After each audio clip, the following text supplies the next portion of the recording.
Hi, this is religious news from an atheist view. Hope everybody's having a good Friday. Good Friday joke. Started off funny. Um, Today, two stories I want to bring up. First one, we'll go with the lighter side.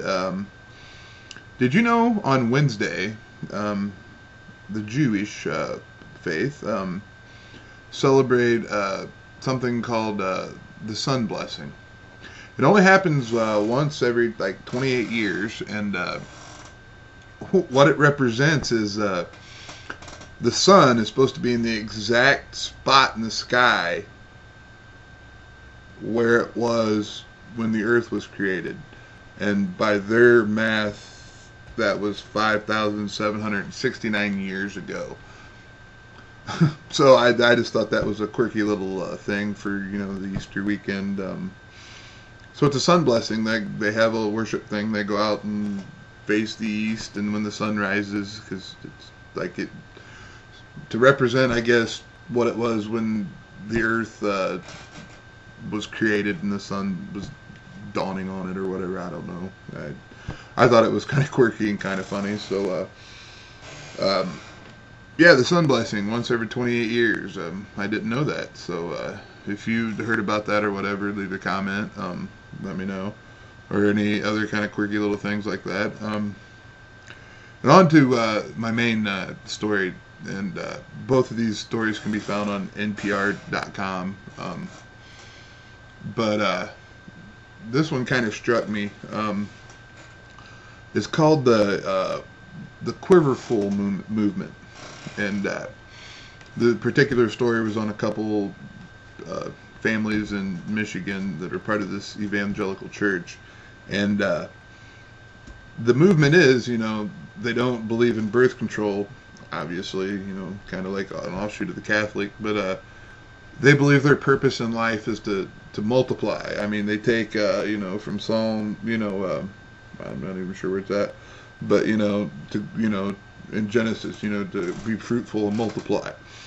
Well, that's the way they're dealing with, I guess, the downturn in churchship, and in people going to church.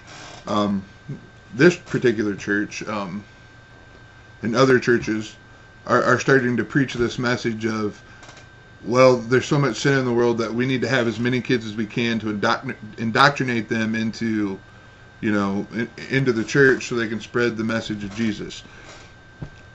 And that just, it really pissed me off. I mean, how dare the church do that? I mean,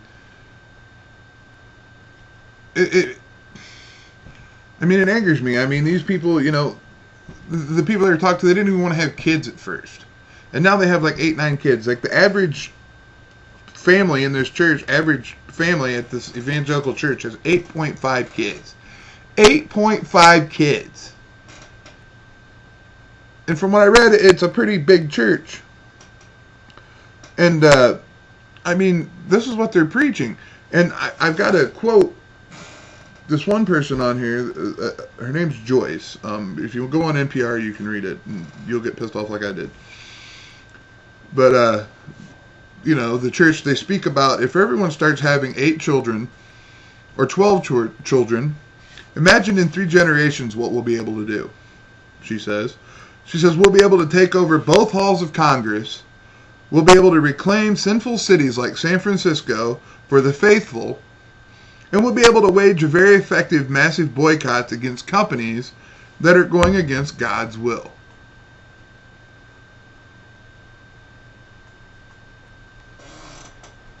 Are you kidding me? They're going to take over the world by having kids. And there's enough of these religious people that it turned out like China. Next thing you know, we got 4 billion Christians running around. It just pissed me off. So, please give me your thoughts, comments, video responses. This is one of those things that just, irks me. And like their motto is, you can find it in Psalms 127. It says, like arrows in the hands of a warrior are sons born in one's youth. Blessed is the man whose quiver is full of them. Quiver. I don't know, with, kids not being taken care of and the economy the way it is, having 8 kids is really the way to solve things. It's ridiculous. So just leave me a comment, text comment, video response, please. Tell me what you think. I mean, that's just crazy. I mean, I thought the sun blessing was bad. So that's it. That's all there is for today. Check back next week. There'll be another episode. And I'll have more than 2 stories. But it's Good Friday. Whether you're religious or not, go eat peeps till you puke. See ya.